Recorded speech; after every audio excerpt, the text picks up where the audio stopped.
Democratic Party, I salute you. Rather than learn anything from your thrashing in the election, you've doubled down on every last insane anti-American position, and it's impressive. You've continued to call all working class MAGA folks deplorable, maggots, white supremacists, and racist. I'm talking to you, Tom Hanks. Your party continues to advocate for males and women's sports and spaces. You insist that we pretend that men can become women, that men can get pregnant, and you call anyone who doesn't agree with this abject stupidity a transphobe and a bigot. Now, you Dems could have backed off all these insane ideas, but even after getting rebuked in the last election, you never wavered. And I'd be lying if I said I wasn't in awe of your obstinance. You promoted cancel culture, became the blind defenders of Big Pharma, even after the COVID debacle. You deny people their bodily autonomy unless it involves the right to kill another body. You became the party of big business and endless wars. You managed to turn a Kennedy into a Republican and a Cheney into a Democrat. Now that is something. You coerced our words, became the arch enemy of free speech. You cared more about illegal aliens than your own tax-paying citizens. Speaking of taxes, when we tried to understand where our tax dollars were going, you obstructed at every turn. You insisted on porn in schools while denying parental rights. You indoctrinated our children, teaching them social justice rather than reading and math. In hiring, you centered skin color and sex rather than merit and excellence. And I gotta hand it to you, hard-headed commies. You never apologized or even showed 1 ounce of remorse for any of it, even after losing the House, Senate, and the presidency. In fact, you're tripling down on all the same issues that got you to this spot. So I salute you, Democratic Party. Because of your blind hatred, moral depravity, and unwillingness to course correct, you not only lost the last election, you're on track to lose the next one too. In fact, God willing, if you keep it up, you have a real shot at becoming politically irrelevant for a generation. Now that's what I call sticking to your principles. And I, for one, just want to salute you and thank you. Well said, Brett. And live from Times Square, it's That Kevin Show. Somewhere in the bowels of the city that never sleeps, Kevin McCullough, radio host with Salem Media, is a man also not sleeping. Syndicated radio talk show host Kevin McCullough. And that guy would like a word with you. Many of you know him as Votes-Stradamus. Of course that Kevin Show is going to be great. The only thing that could be greater, of course, would be That Donald Show. We don't have that, so we have That Kevin Show. Featuring the music of Dick Tunney and the Dream in Color Orchestra. Straight ahead, breaking news from Matt Henderson of America First Policy Institute, Paula Scanlan and Beth Parlato as well. A movie debut this weekend with Xander Berkley and Ty Pennington.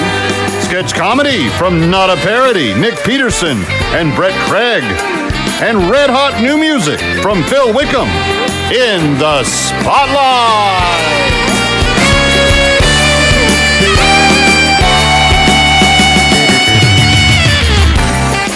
And now, from Times Square, man who doesn't need a cucumber-munching yoga bride to scream in Spanglish at his detractors, here's the...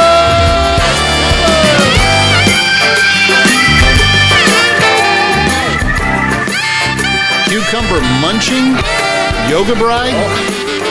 All right, Dave, it's your funeral, man. My wife watches the show, so... Oh, well, okay. No, you weren't talking about her. That's true, that's true. But she does do yoga. Her. She doesn't crunch cucumber. Oh, you're talking about... You're talking... Oh, well, yes. But you know what? That intro should have been used next hour, because we've actually got a story in Weekend Update in Assignment Desk Weekend.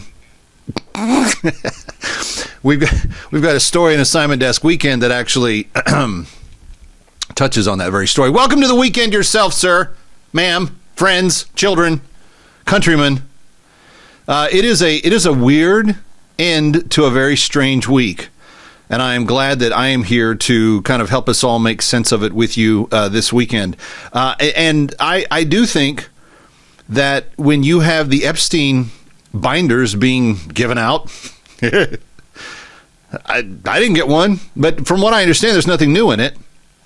But that means it's going to be trouble for the Southern District of New York. I was talking with Governor Mike Huckabee on my radio show on Friday, and people are going to go to jail because they didn't do what the Attorney General instructed them to do. If you're in the Southern District of New York and the Attorney General says to do something, you have to do it. It's the job. It's also the law. So we'll see where that goes. And we'll get into some of the ups and downs of Alec and Hilaria Baldwin next hour. But friends, I'm rather concerned about something, and it's not Epstein files. I mean, I feel bad for the victims in the Epstein case. But one of the bigger issues that we are facing right now globally is bringing this horrific killing in the Ukraine to an end. And you may notice I may sound a little different than I did when Russia first invaded 3 years ago. Because at the time, I was saying, hey, Russia's being an aggressor, they need to be stopped. And they kind of were stopped, and they were pushed back to the Donetsk, where Ukraine has never been able to kick them out. Most of the people that are in the Donetsk speak Russian to begin with. And from what I've been told by sources, many of them align with Russia more politically and culturally. Now, there are some people that I've been arguing with on Twitter this week. This fella's one of them, Andrew. I don't know how you say his last name. But he lives in Holland or somewhere, and he's arguing that America should just be like an endless... Well, actually, I don't know what he's arguing, because I keep asking him on social media, what do you want us to do besides give you more money? And he doesn't have an answer. What do you want besides more money? What would be an acceptable outcome? Oh, freedom, stand with Ukraine. Okay, how do we do that and not give you more money? Oh, well, and I said, we spent over $200 billion, and he put something up and said, oh, you're the lying clown, Kevin show.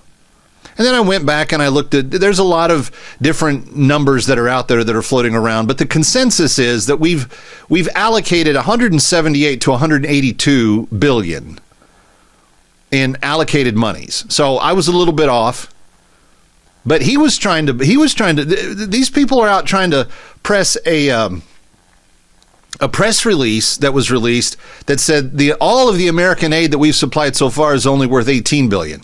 Nobody believes that. Nobody.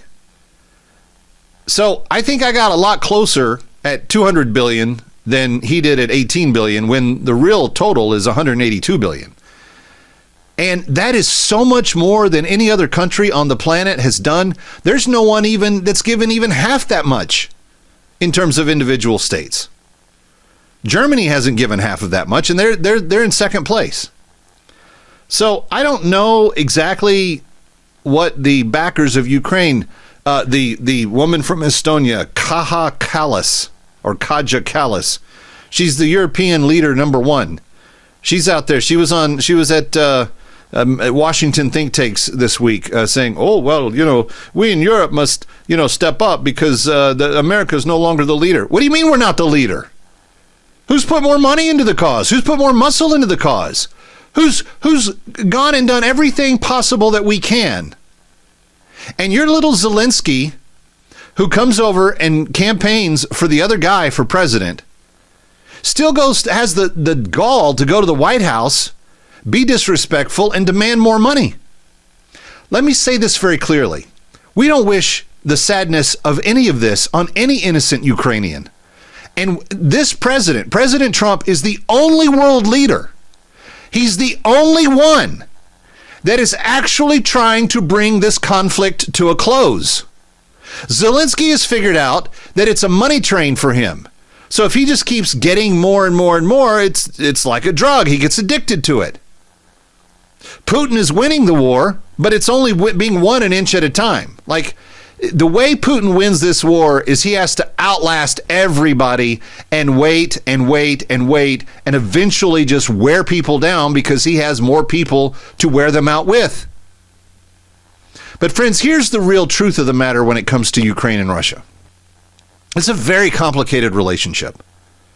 The parts that Russia now occupies of what used to be Ukraine, the Donetsk, they are more culturally Russian than they are Ukrainian. And many people in the area of Russia, right next to Ukraine, are more Ukrainian than they are Russian. So I don't know how all of the intricacies, most people in that area are part Russian and part Ukrainian.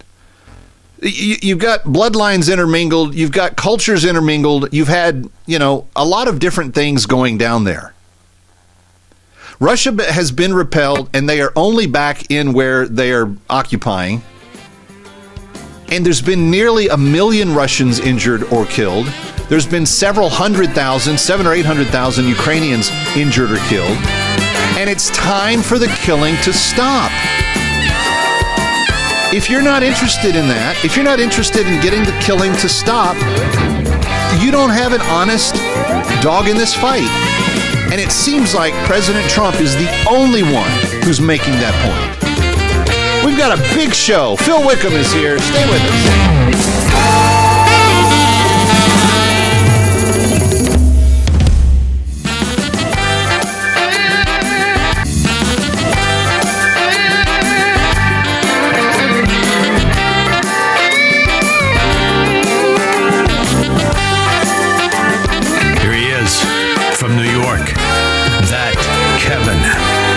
Kevin McCullough. Welcome back to That Kevin Show. It is Times Square, where we come to you from, and glad to have you with us. I am also grateful every week to get to check in with the America First folks and kind of chart the progress, if you will, of the America First movement now that the America First administration has taken the helm of everything. And here to discuss is Matt Henderson. He's head of government affairs for AFPI and joins us for the first time. Hello, Matt. Good to have you. Hey, Kevin, thanks so much for having me on. America First Policy Institute is playing a vital role and has, I think, for the last 3 years in terms of framing the debate kind of outside of the typical Washington think tank community. And for that, I think we've had some very strong kind of outside the box approaches to things. And now a lot of your people are serving in the administration, so things have changed for you guys considerably as well. But it's been a busy first month for the administration, and it seems like, everybody is hearing about DOGE at every turn, but there have been several wins. What are some of the biggest ones from your way of thinking in terms of what has been accomplished in these first few days? Well, I think there's a couple of ways of thinking about the America First wins that have come up over the course of the last month. And I think, obviously, it starts at the very beginning with the election. The American people spoke very loudly in November. Voters wanted change. We have that change now. And we've been seeing that change take place right off the bat. Right out of the gate, the president signed a number of executive orders. President Trump signed, I think to this point, it's over 70 executive orders. Now, it's been about a month since we've seen those. And every single day, there's been new executive orders coming out. And it's been really just fascinating to watch, everything that has transpired over the course of the last month. We've seen wins on the border. We now have a secure border. We've seen wins on the economy. And we've seen wins not specifically about the policies, but a part of that is getting the right people in so that they can get the job done. And we've seen wins on the nominations front. So we've seen over 20 confirmed nominees from President Trump's cabinet. All of the president's executive cabinet have been confirmed at this point, or just about all. That is something that hasn't been talked about quite enough, because what that means is that the president's people can get in these agencies right away and get to work delivering on the results that President Trump promised in November. No, I think if you look at the first 30 days of this administration and the first 30 days of his first administration, you see a huge difference. And I think part of that is his understanding of the process this much better, and knowing that if he doesn't get the people that he truly wants in those positions, because I think he took some people in the first administration that he kind of took it at people's word that this person was going to be great or that person was going to be good, and then some of them just did not pan out. It seems like he really hand selected every single one of these guys, and all of the most controversial ones are done. So there's not a lot of, to me, I don't think there's going to be any more speed bumps in terms of who are you going to go after? Mike Huckabee for the ambassadorship of Israel? The most likable guy on the planet? I don't think so. So you've got your toughest ones already through. And even at that, Kash Patel this week making news with picking Dan Bongino as his number 2. It's apparent that the directors and that the cabinet heads are going to be very on mission when it comes to what they need to do in their individual departments, whether that's cleaning up a lot of fiscal mess or whether it's setting a different tone in a different direction. They've all got work to do, and it looks like they're already working very hard at it. That's absolutely right. And whenever anybody brings up these controversial or non-controversial, and the way I see it is, I don't think any of the president's picks have been controversial. I think they're all not to me either. Picks. I loved all of them, but you certainly saw that the media didn't like a handful of them, and so it just makes me grin bigger. Exactly, and I think as you look back, you can kind of pinpoint when. It's because the president has been so successful early on that we've seen, I wouldn't call them hurdles, but we've seen some opposition from Democrats in how they've been voting, how they've been prolonging some of these votes, even with as many nominees as he's been able to get through Congress. We've seen some slowing down just a little bit. And you can tell by the vote counts on his nominees about 3 weeks ago when we saw everything happen with USAID and some of the absolutely phenomenal work that DOJ has been doing. We've been seeing a lot of the president's picks just going a little bit slower through Congress. Now, conservatives in Congress have been doing a phenomenal job as pushing through all of his picks, but we've seen some of those partisan counts in the vote counts coming through in Congress. And I think it's time for Democrats to come to the truth that all of the president's nominees are going to go through. So you can either get with the program or, continue delaying things and the results that the American people want and voted for in November. And I don't think that they gain anything at this point. I mean, surely they wanted to try to slow down Tulsi, Kash, probably Secretary Hegseth, but once you get, RFK, but if those people have as high a public profile as they do, and you think you can divide the American people on them, and it turned out like whatever they were going to use to try to divide the American people didn't take. And this has been the problem that the mainstream media's had. They've tried about 87 different lines of criticism of the new administration, and what's happened is polling on every issue is like off the charts. I mean, he's got 70 to 80% on the biggest issues that they've addressed so far, and on the DOJ reform specifically, they've even jerry-rigged some polls to try to make them look bad, and they're still coming up with 60% approval in the worst ones they can frame around it. So it's like the American people knew what they were voting for. They're not being taken by surprise by any of this, and they're happy with the results so far. That's exactly right. And one of the biggest ones came last night that we've seen. And this is the president's, this is right in line with the president's agenda. And I've been seeing it called delivering on the America First agenda. And that had to do with what happened in the House last night. We saw the House approve the 2025 budget resolution. And This is the reconciliation package. And this was what went through last night. And that is a resounding phenomenal win. What this is, of course, at this point it's a lot of numbers and budgeting stuff, but what this essentially means is this is full of the president's America First principles and policy priorities that the American people wanted and supported. And what we're going to see play out over the course of the next, couple months is this package going through Congress and being supported by every conservative in Congress. And we saw that last night. Almost every Republican voted for it. And compare that to everything that happened the last 4 years. It's important to remind, your listeners and everybody who's attuned with this is that every single Democrat who is currently in the House right now voted for a $4 trillion tax increase under the Biden administration. And that was via the form of the Inflation Reduction Act, the Build Back Better bill, or as we like to call it, the Big Government Socialism bill that was supported by every single Democrat. And in line with that, they also supported the Biden era $6 trillion tax increase. So this is just another reminder that the American people want change. We're seeing that through conservatives in Congress, members of Congress who are supporting the president's agenda and who carry those and want to deliver results to the American people. Yeah. All right. We're talking with Matt Henderson. We're coming right back. It's That Kevin Show from Times Square. Don't go away.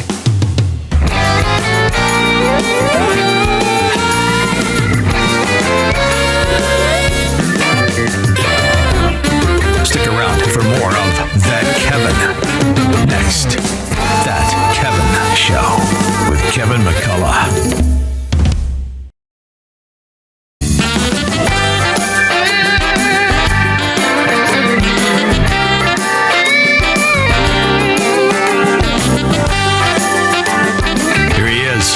From New York, that Kevin McCullough. Very glad to have the head of government affairs at AFPI, Matt Henderson, joining us. Matt, one of the things that I think that is starting to kind of demonstrate the success of what the Trump administration is doing is that now you have even blue states like New Jersey talking about implementing DOGE-type reforms on the state level. And as the head of government affairs, if you could project a little bit and you look into the health of the country, it's one thing for the federal government to curtail its bad spending, to make itself behave better, et cetera. How much more does that apply if you do it state by state across the country? Does this have tangible, like significantly tangible financial and cultural outcomes that people are really going to love if a dogemystate.com thing comes around? Do you think that states will adopt Doge type standards, and will it help us become a healthier nation state? Absolutely. I think we have to look at the big picture of where we are as a country, and broader where the world is. We're seeing some of the largest amounts of debt accumulate within not just countries, but bring that down to, state level, as well as even at a local level. And if we can encourage, certain other governments and certain custodians of taxpayer dollars to use that money in the most responsible way, and it's starting a movement, and it really started. It's a subset of the America First movement. It is, it's ending this era of waste, fraud, and abuse of taxpayer dollars. This is something that should go down all the way to the local level. Elected officials should be spending, making sure, holding government accountable, which they are, and we're seeing that take place. President Trump has driven that message, and it's refreshing to see that take place. And it could have vast implications. Imagine if every single government employee was as judicious as what we're seeing now with Doge. We would see, just America continue to take off. What do you make of the idea that Democrats, particularly in D.C., are squawking about Doge so vociferously when Barack Obama said some very similar things to what Elon Musk has said? George W. Bush wished to help get rid of waste, fraud, and abuse. This has been a talking point that many administrations have talked about, and both left and right have at least given lip service to it. Why are the Democrats so against it at this point? I think what we're seeing, we see the same thing with border security. We've seen the same thing with encouraging immigration enforcement. And we've seen that cycle after cycle. And I think this is another example of how the left has lost its way, and it's given up ground to the radicals within its own party that just want to obstruct. And I think anytime you're in that condition, that party needs to do a deep inside look at what their voters actually support and what they support, quite frankly. I think it's a battle for their soul. I don't think the Democrats understand what America is anymore. And maybe when you have people like Ilhan Omar and Rashida Tlaib and Alexandria Ocasio-Cortez running the talking points, maybe you don't have any type of representation of what America is really all about. That's absolutely right. And we're spending so much time in this Congress at going back and looking at the radical ideas that happened during the last 4 years. We're seeing everything from border security back to empowering parents, men playing in girls' sports. That is something that just completely strips away power from parents. Right. And we're seeing that power given back to these families and parents. No, and the executive orders go so far, but this is why Congress needs to be very active in these first 2 years, because you have to codify a lot of this stuff so that it lasts beyond the next executive who could come in and just via executive order undo everything that President Trump has done. That's exactly right. And that's one of the things that we're seeing this week. We're seeing two CRAs, two provisions that are coming up this week that are actually rescinding. We heard about the war on consumers during the Biden era, the gas stoves and war on refrigerators. We're seeing two of those roles that are being codified and rolled back. And the House is voting on those. And Speaker Johnson has really done a great job with a very, very slim majority in the House at getting this through. And we saw Scott Bessent, Treasury Secretary, last night and throughout this week, who's been a good marshal for the president in terms of delivering these results as it relates to the reconciliation package, the America First agenda package that was voted on last night in the House. And we'll see. I got to tell you, I'm very impressed with Speaker Johnson with the slimmest majority that I think any modern speaker has been given. He has been able to whip these changes into shape, and the American people are going to be way better off because of it. Stick around for more of That Kevin. Next, That Kevin Show with Kevin McCullough.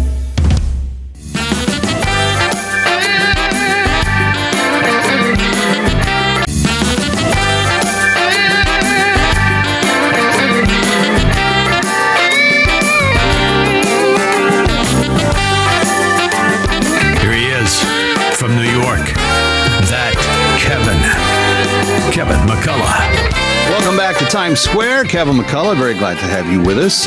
Thankful to be with you on the Salem News Channel, Salem Radio Network, BizTV, coast to coast, 300 radio stations, 2 TV networks, and a partridge in a pear tree or something like it. Anyway, very excited because earlier this week, one of the big counties in New Jersey had its Lincoln Day dinner, which it has every spring. I attended it last year. It is a big deal. And this year, there's a gubernatorial race in New Jersey, one of the two big governor's races in the country on this off year election.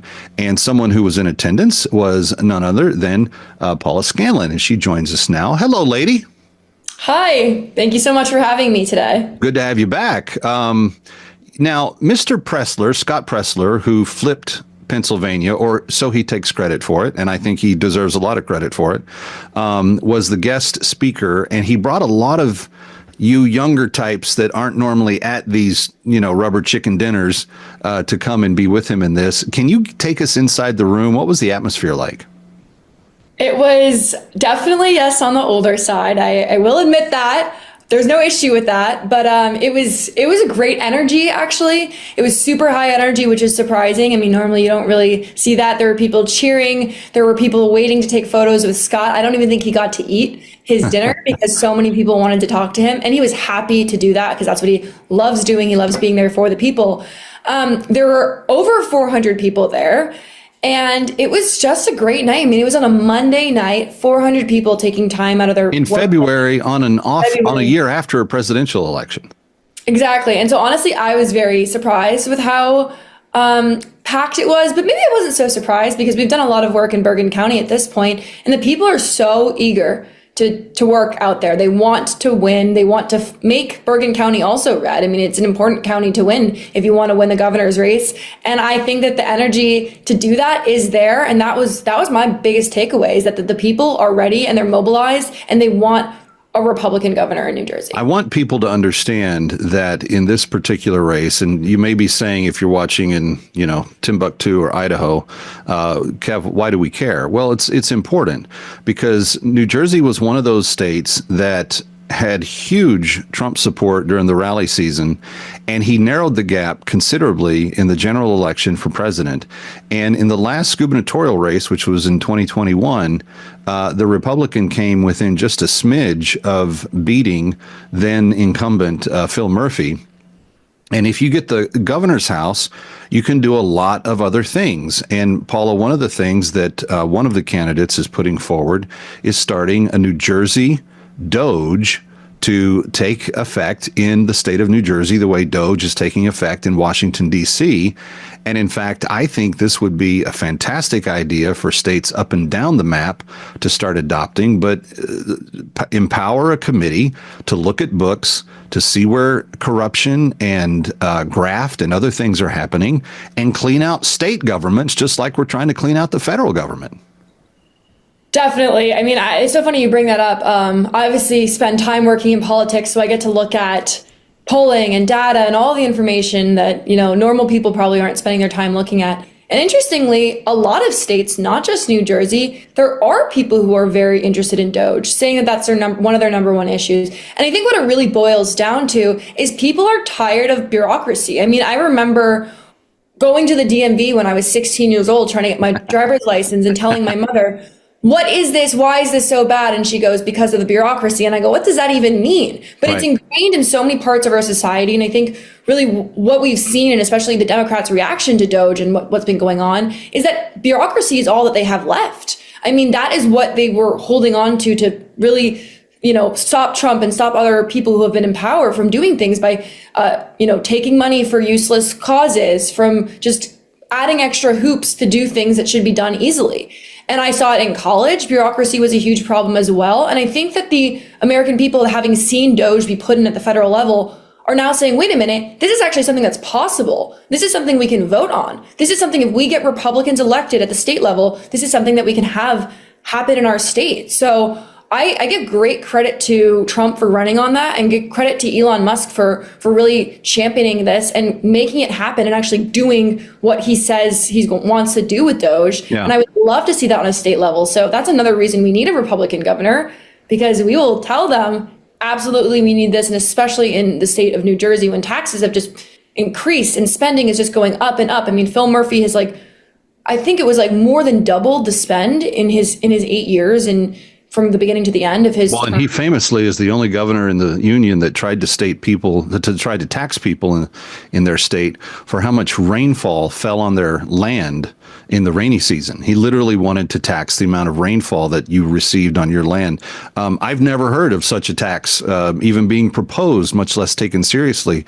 And yet that's how, when you have one party rule, that's how kind of out of the box thinking can kind of metastasize like a tumor and go, okay, we're going to take over everything. And I love the idea that, why not have municipalities do this? Why not have school districts do this? Why isn't everyone taking a look at their books and saying, are we in some way unscrupulously taking taxpayer money and applying it to things that are, in some cases, criminal, shouldn't be going to someone's pocket or someone's personal pet project? These should be legit, transparent expenditures that all taxpayers can see, and it can be accounted for. Definitely. And I think, again, I've talked to people across New Jersey, and I think that people are just tired. And it's right. You're tired of the over government spending. You're tired of not being able to afford things. And I think really what Doge at its core is just changing things up, is just going and uprooting the status quo and just saying, no, we don't stand for this anymore. It's just mass change. And I think that's really what it comes down to. People just want to see things differently. They're tired of what the country looked like under Joe Biden. They're tired of what New Jersey looks like under Phil Murphy, and people want change. And so I'm so grateful that this is something we are working on. I'm grateful for people like yourself that are giving us the platform to talk about these things. And I do think the energy and the desire in New Jersey is there. We wouldn't have entered this state if it wasn't. And I do truly believe this is something that will be good for everyone in New Jersey if a Republican gets put in power. Yes, even the Democrats who don't want to vote for a Republican candidate, their lives will be bettered by a Republican. All right, Paula Scanlan, as always, thank you for all that you're doing to make America great again. We appreciate it. Thank you so much. Kevin McCullough coming back from Times Square. It's That Kevin Show.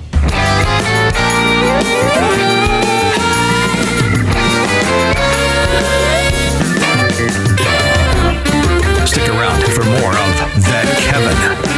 Next, That Kevin Show with Kevin McCullough. Diligence did you take?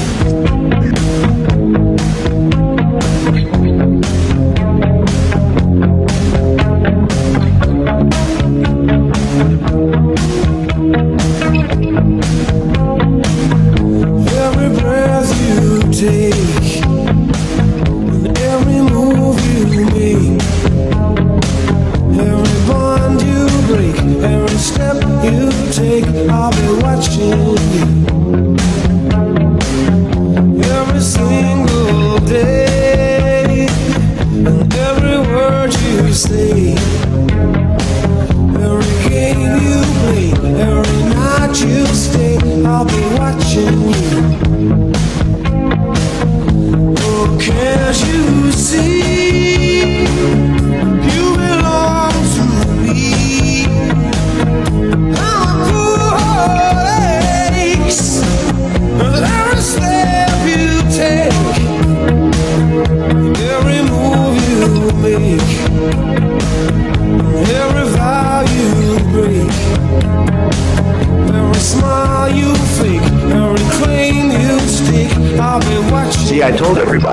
Gosh, I had lots of talent.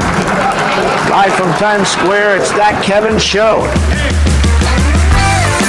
Somewhere in the bowels of the city that never sleeps Kevin McCullough, radio host with Salem Media. is a man also not sleeping. Syndicated radio talk show host Kevin McCullough. And that guy would like a word with you.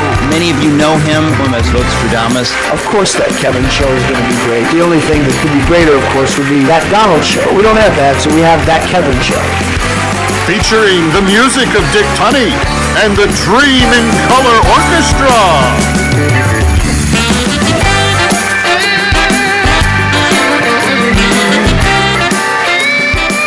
Straight ahead, breaking news with Matt Henderson, Paula Scanlan, and Beth Parlato. A movie debut this weekend with Xander, Berkley, and Pennington. Sketch comedy from Brett Craig, Not a Parody, and Nick Peterson. And a red-hot new single from Phil Wickham, In the Spotlight.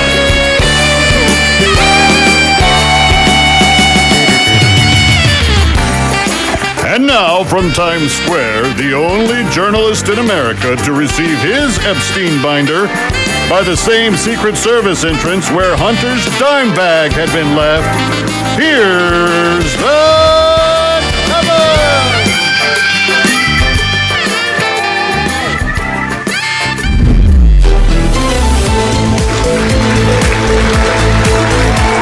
For Assignment Desk Weekend, I'm Kevin McCullough.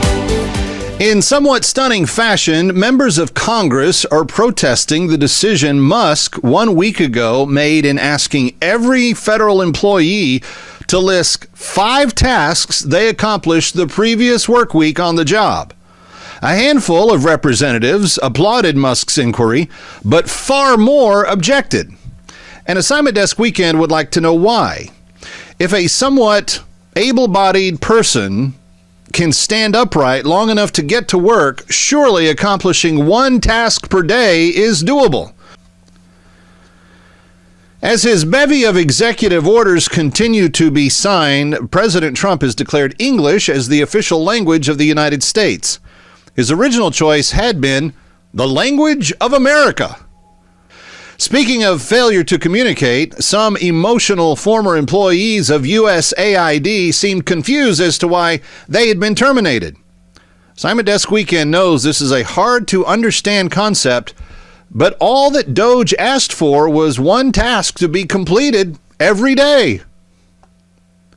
Correction, they also asked you to not assist terrorist groups, illegal aliens, or whoever it was that wanted American taxpayers to fund the trans Sesame Street for Iraqi Elmo.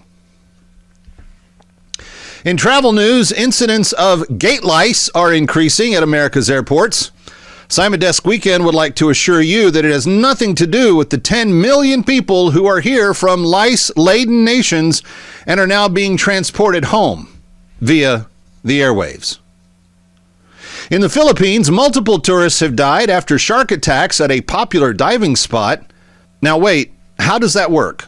Shouldn't the spot cease to be popular after the first 1 or say 2 are turned into lunch? California Gavin Newsom has joined the ranks of podcasters. No one asked him to. He just got up one day and said, you know, there are 30 million podcasts being made, of which most are not even listened to. Let me add 1 more. When asked the style of podcaster he intended to be, he cleared his throat, grumbled, and said, true crime. And the very first series ended up being all about how a fresh-faced governor killed the 8th largest economy in the world. The Murder of California is available everywhere podcasts are unlistened to. And finally, fresh off committing his own murder, shooting his director straight in the face, Alec Baldwin appears to be struggling with his violent desires. This last week, while being harassed by an online influencer, the actor muttered that if it weren't for the cameraman that was present, he'd have effing killed the influencer by snapping his neck. He's come such a long way with that anger management. For Assignment Desk Weekend, I'm Kevin McCullough.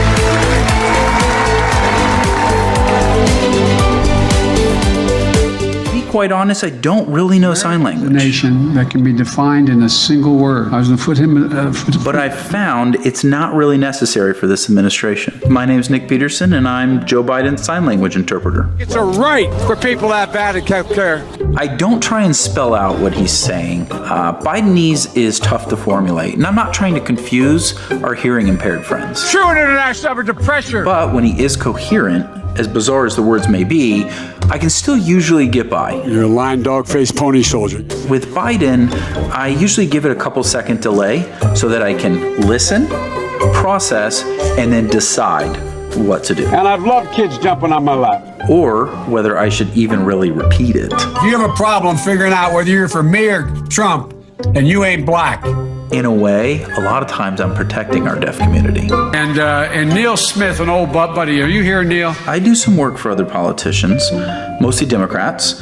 John Fetterman, that is an easy gig. Like chair about Corey George from the Now. The press secretary. As you know, Hunter is his son. I'm just not going to get into it. Did do some Nancy Pelosi here and there. Good morning. Sunday morning. She was actually my favorite because I'd get guaranteed stock tips off camera. Probably shouldn't say that. It felt illegal. Thank you, Secretary Buttigieg. Booty juice. Yeah. That one I had to get creative on. Gin sake. Circle back. I'm happy to circle back. Circle back. I did learn this, in case Trump's interpreter ever fell sick, this is fake, and you just spell out news. I figured I could ad-lib the rest. I can't, however, do fake accents to pander to certain audiences, so I never interpret for AOC. You know, they didn't even ask if I knew sign language in my interview, which I thought was weird.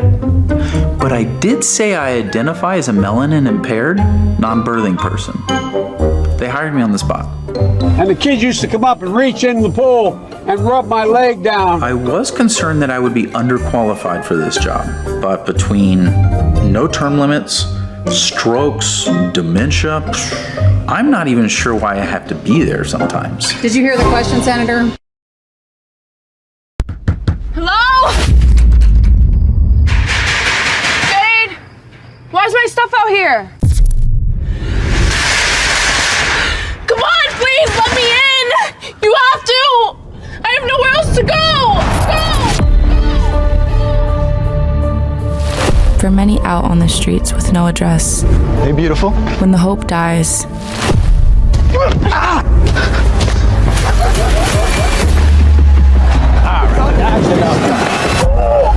It's hard to be found.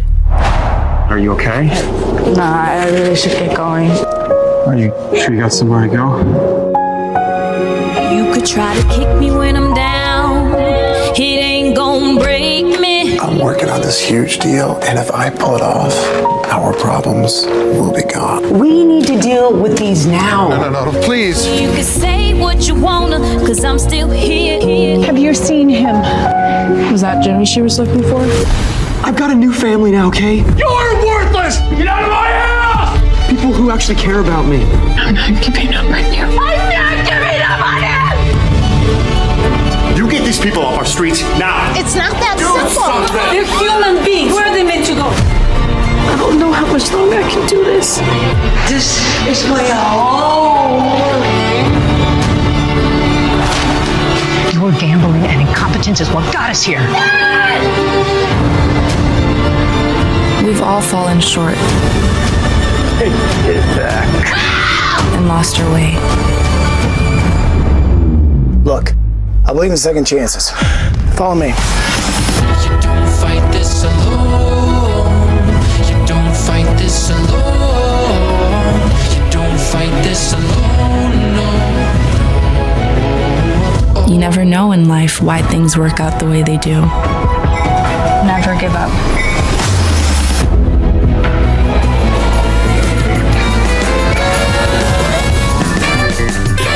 Ready or not, we'll be right back. That Kevin.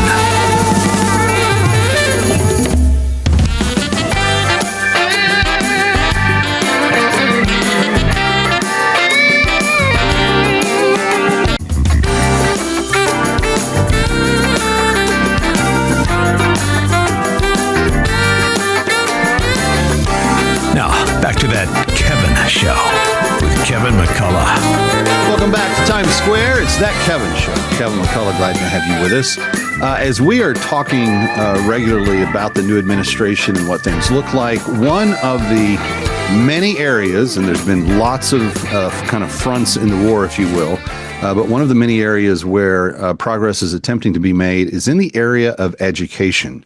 And in fact, Linda McMahon has been tapped specifically to be the Secretary of Education because she understands the president's priorities in this arena. And coming off of his first administration, where Betsy DeVos was the education secretary, they have a little bit of history in terms of understanding what they're dealing with in that bureaucracy. Lindsey Burke is joining us from the Heritage Foundation. She's the education specialty at the Heritage Foundation. And Lindsey, it's good to have you here. You testified before Congress this week.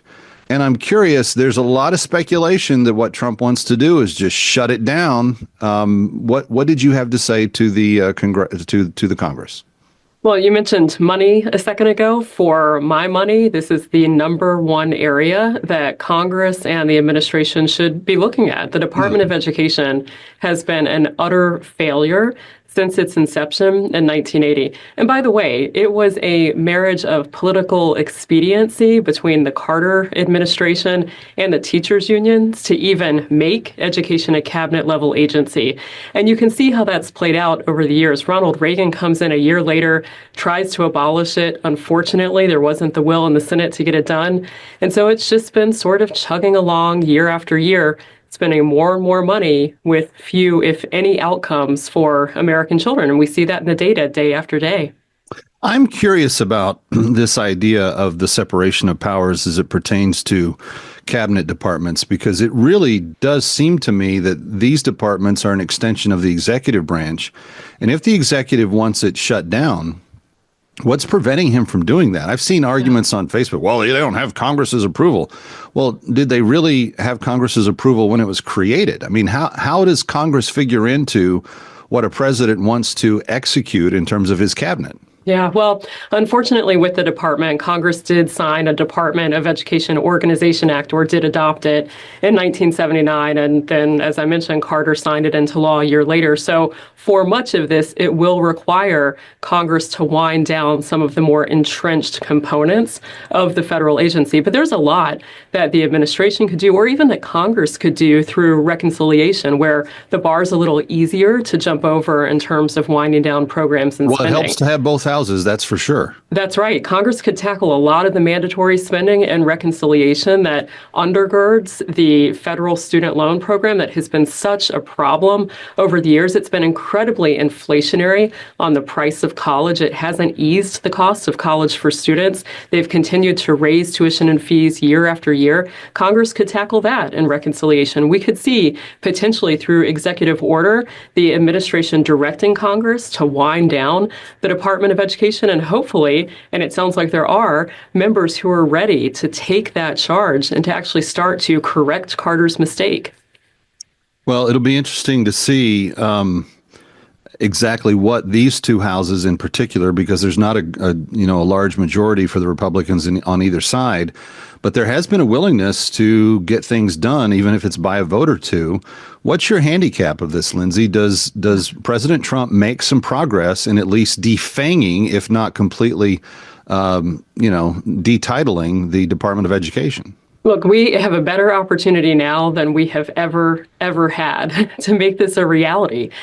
5 years ago, even, if you had mentioned in polite company eliminating the Department of Ed or even right-sizing the Department of Ed, you would get sort of laughs under the breath. But then COVID happened. Right, and then COVID happened. And we all saw what our kids were being taught, and none of us wanted it. That's exactly right. That's exactly right. I mean, just over the past decade, kids have lost about a year's worth of learning in math and reading. I mean, we've seen, unfortunately, just incredible declines in academic achievement, despite the fact, by the way, that spending continues apace. We have seen just since 1950, federal spending on education more than double, overall spending more than triple. That's inflation-adjusted spending. The number of students has increased 100%, which sounds like a lot, until you hear that the number of teachers has increased 243%, and the number of administrators has increased 709%. So we have 7 times as many administrators as we have students over the past 7 decades. Is administrator a fancy word for I have a job but no real job description? Yeah, well, some do have job descriptions, but a lot of these are simply administrative jobs within state districts, within agencies, both the state education level and the local education level. These aren't in-classroom teaching positions.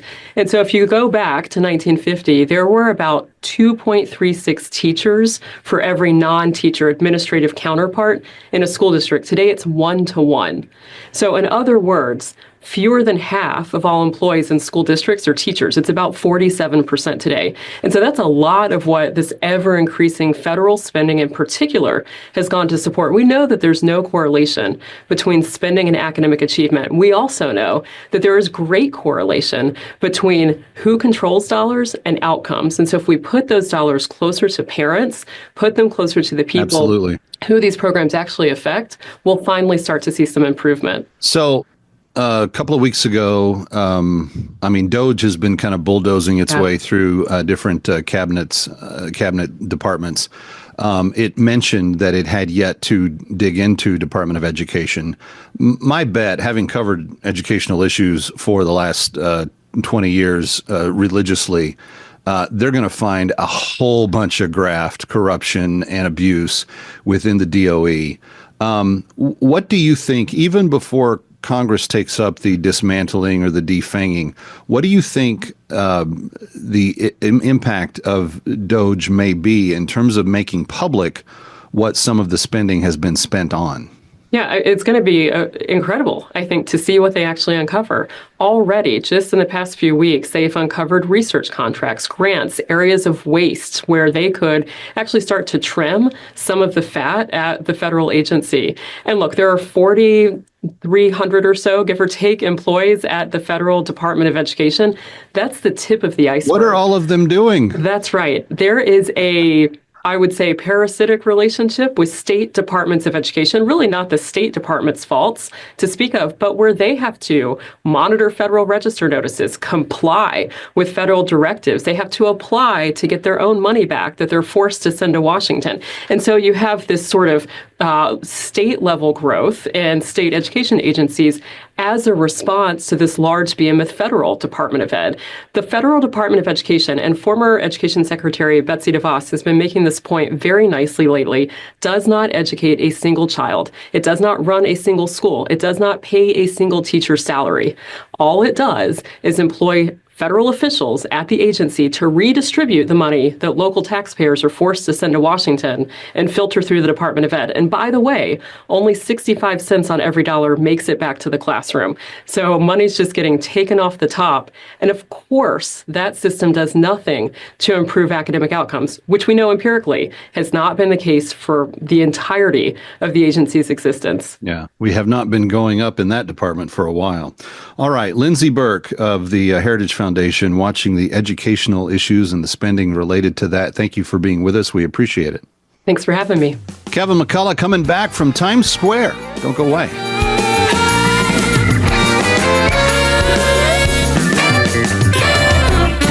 Stick around for more of That Kevin. Next, That Kevin Show with Kevin McCullough.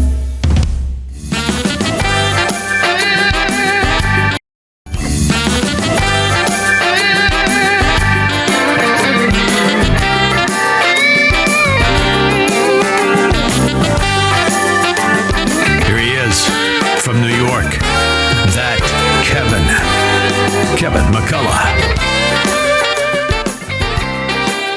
Really glad to have you with us from Times Square, Kevin McCullough, and so grateful to have Beth Parlato with us from the Independent Women's Forum, really telling the truth when it comes to what is necessary to protect the daughters and the women of our future. We have a temporary kind of reprieve because an executive order has been signed.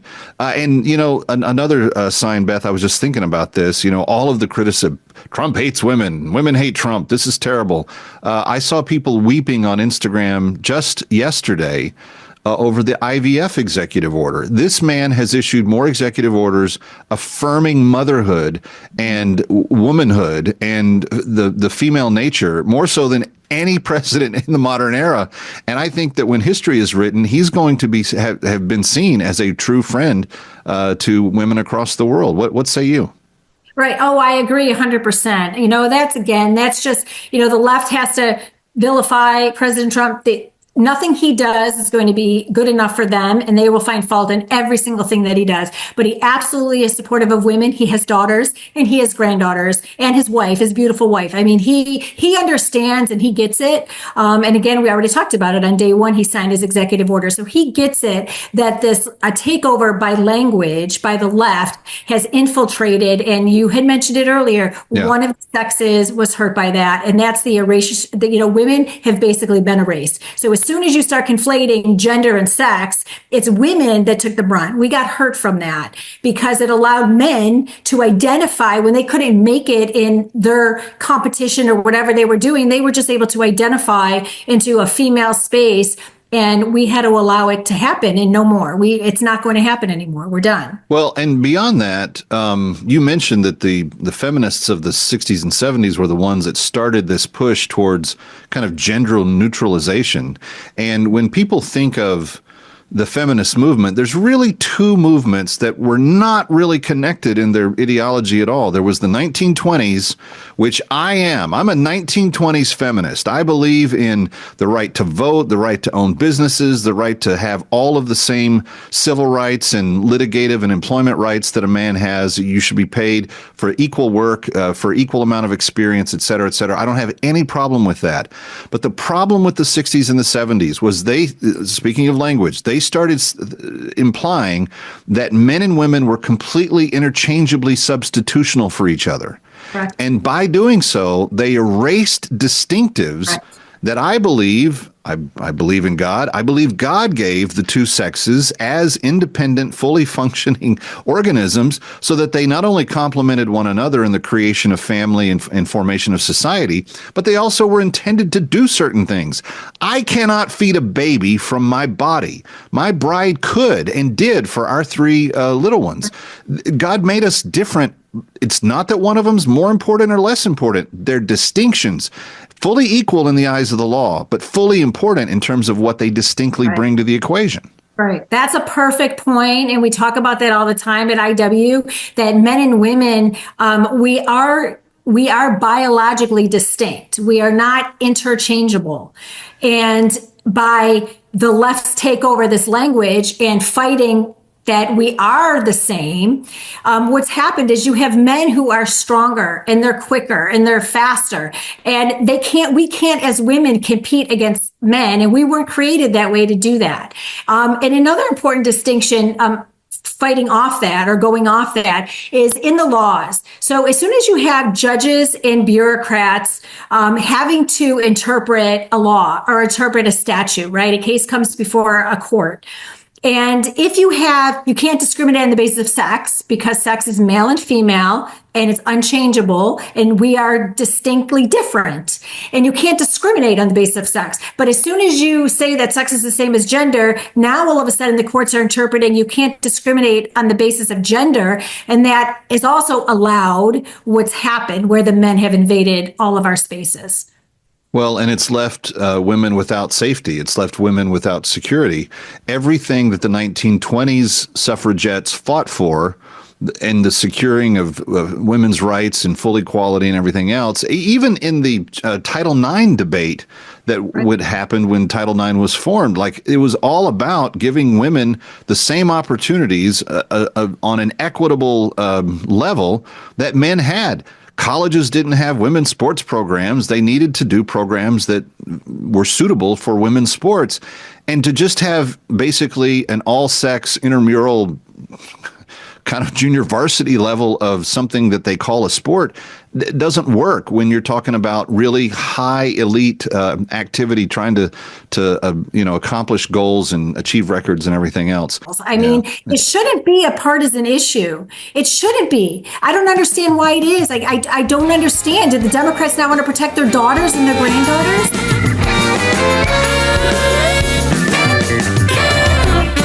Stick around for more of That Kevin. Next, That Kevin Show with Kevin McCullough.